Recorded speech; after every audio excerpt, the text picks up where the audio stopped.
Okay, quick little video about these 31105s I have for sale. These don't have the knob caps on them. These are new knobs. I'm gonna order a full new set for all of them, including the knob caps, when I have some time. Just haven't gotten to it yet, but I just wanted to make this video to get this out there, get some interest drummed up, get some eyes on these modules, kind of explain a couple things about them. So they're pretty much a 1081. The main difference between the 31105 and the 1081 is the input sensitivity switch is different on this 31105 than a 1081 because the 1081 will have a 3-deck ELMA, and both the mic and line are just on different switch selections of that. On the 31105, they had a Logic. This was originally a ISO-opto operated circuit, which you could select with both a switch on the front and globally from one button on the console to switch all the modules between mic and line for just, quick back and forths from two different inputs. And so because of that, there's two different circuits for the mic and line. Of course, they both have the mic and line transformers, and then they'll come to this switch where the mic will be fully selectable. On this one, Unidex, which is the original switch. Some of these modules might need Bloor-Edwards replacements. I haven't gone through all of them yet, so just be aware of that. But on all of them, I'm gonna do this mod, which is I had some custom 10K pots made with a center detent. So these originally, none of these have center detents, but this one at least, you'll know like where your base is, you can just feel it. There's no, ability to kind of shift it by accident or have the knob slip a little bit and give you a false visual representation of where you're at. This has been completely recapped. All Vishay axials with Panasonic radials and Kemet tantelums in all the places where the tantalum should be. So there's also, I replaced the EQ switches, the EQ and phase switches with sealed C and Ks. But on this one, somebody had modded it so that the equalizer circuit is on a relay. So it's a sealed relay, even better reliability as far as signal path for the relay signal, or I'm sorry, for the EQ signal once you engage the EQ switch. All the switch caps for the push button switches have been replaced with new manufacture that I had done. Another difference about from the 1081 to the 31105s, the rear edge connector has a couple extra pins to allow for this global from the console for that Logic voltage. So they won't just drop into a 1081 enclosure, even though they're the same exact size. The edge connector is a little bit different, so just be aware of that. One thing about this video, I'm filming this, but I'm also capturing white noise through Open Sound Meter, which is an amazing free program. Thank you, Pavel. Pavel's the gentleman who designed and released this for free for anyone to use. I use it all the time on the bench for very simple measurements and frequency response things. So for right now, we're looking at Spectrum, which is just a quick and dirty, show you it worked kind of thing, show you the bands work properly kind of thing. So first off, I'm online. So if I turn up the pot, I'm gonna get more gain, hit it back to detent, it's gonna go back to pretty much 0, and then go back to, turn down the gain a little bit, reduce the volume, leave it for 0, but I just wanted to demonstrate that. And now I'm gonna put the EQ in. We're just gonna kind of go down the line. I'm gonna show you all these actually work. Let's put these all back at 0. I'm not exactly certain where these are, but that's, because I don't have the indicator on them currently with the knob caps. But the easiest way to test this is I usually just turn these all the way up while I'm going through the switching, just to make sure they're actually working as intended, So I turn it all the way up, and I'm just gonna go through and start hitting each position. And then we're gonna turn it all the way down and hit the modifier switch to show you that that is doing something, and go back through all the positions real quick. So this is all the way up. We're gonna start at 15K, which you're gonna be able to observe as a shelf on Open Sound Meter. I'm gonna go to 10, and it should move appropriately. 6.8, and then 4.7, and then 3.3. And then I'm going to hit my, turn it from a shelf to a band, and I'm going to observe that it is operating properly. I'm going to reduce the volume, and we're going to go back through all the frequency selections to show you again that they are working. So coming back on 6.8 right now, and then 10, back to 15, and then off. And we're going to do the same thing for the next band. So we're going to go to 15 or 1.5, my apologies, and just go through them. Notice that this is going up in frequency, whereas the previous one was going down in frequency as I was adjusting it.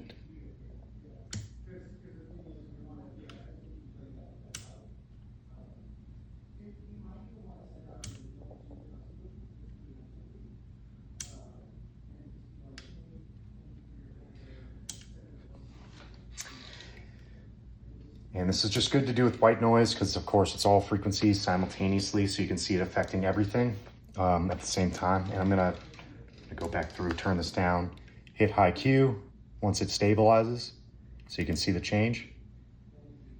Okay, and then we're just gonna go back down the switches, positions. I'm not gonna put any music through this because YouTube is, you know, really funky about that sort of thing. I'll probably get my video muted if I put any music on this video, so I figured it'd just be best for me to just talk my way through it as we're doing it. This is just a demonstration of functionality, essentially, making sure, you know, anybody interested in these can see that they are working. And of course, if anything did come up, you know, things are coming up as I'm going through these, that I would repair them and make it fully functional again. But I mean, there's half the EQ operating properly. And we're gonna go down to the next band. Again, I'm gonna turn it all the way up, and we're just gonna go through the bands, starting at 220, 270, 330, 390. This is 470, 560. Next is 680. 820, 1000, and then 1200. And I'm gonna hit the high Q. We're gonna reduce the volume and go through the same steps again. Again, I just do this. This is the quickest way I figured out how to fully test a piece of equipment like this, is just, you know, do a full swing of the switch steps in one direction, add a modifier of some sort if that's available. Make sure that it's, you know, reducing signal as well as increasing signal, and then go back through the steps. It just kind of covers all your bases, you know, in the quickest manner. So we're stepping back through everything. It's looking good on open sound meter.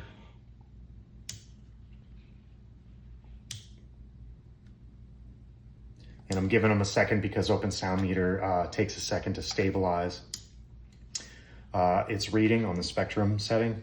I could do the magnitude setting, but it's just, you know,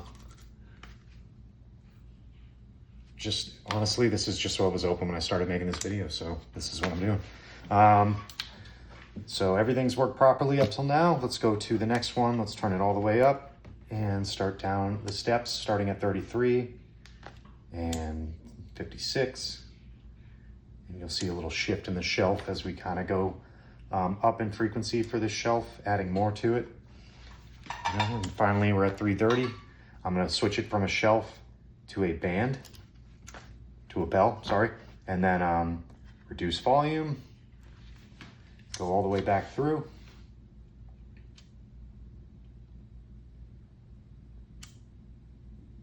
And you can see on the screen, there's now a bell curve instead of a full shelf to it, until we get kind of closer to the end of our analysis, and then it will appear like a shelf again because we're just in the middle of the bell.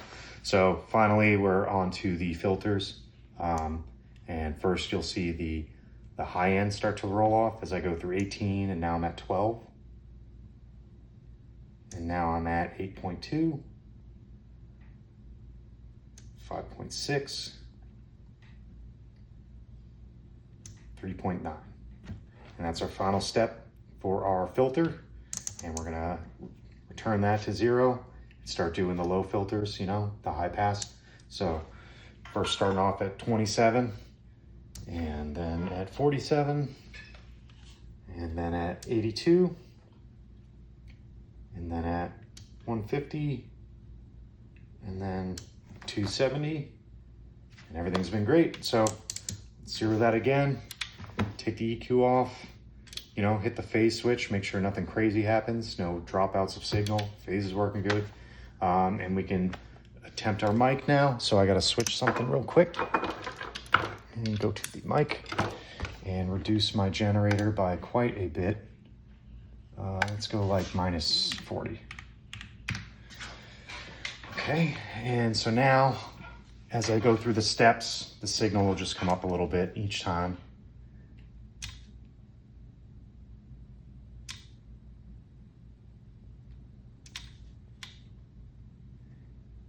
And we might even run out of headroom. I might need to reduce the input level again, which, you know, I'm fast approaching that. I'm at 9.7. So let's drop it down.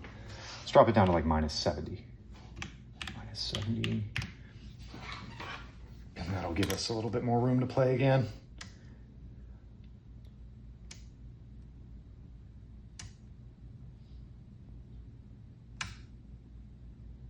As you can see, every step of all these switches is operating properly. The board is in very good condition, and these will be available if you want to send me an email at pineboxrecording@gmail.com, or hit me up through my website, which is pineboxproaudio.com. I'm gonna have these up for sale, but I'm gonna keep restoring all of them. I have 8, and once all 8 are done, I'm gonna build a rack for it, and then I'm not gonna separate them. If none of them are sold by the time I'm done restoring them, they're gonna stay together as an 8-channel rack unit, and go out to somebody very lucky to be able to get their hands on these. These are probably in the best condition of any of this model of Neve in the world right now, considering all the work I put into them.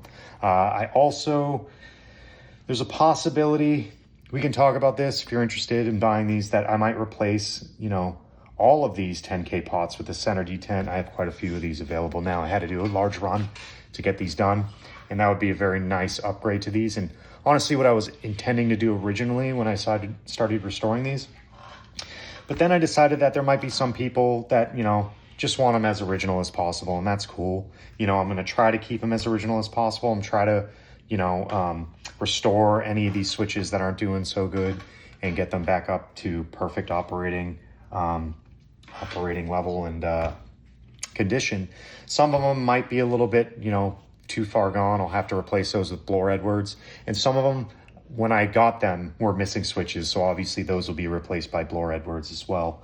But yeah, that's an overview of this 31105.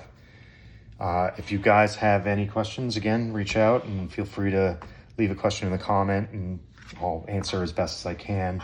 And yeah, hope these go to a nice home. Thank you.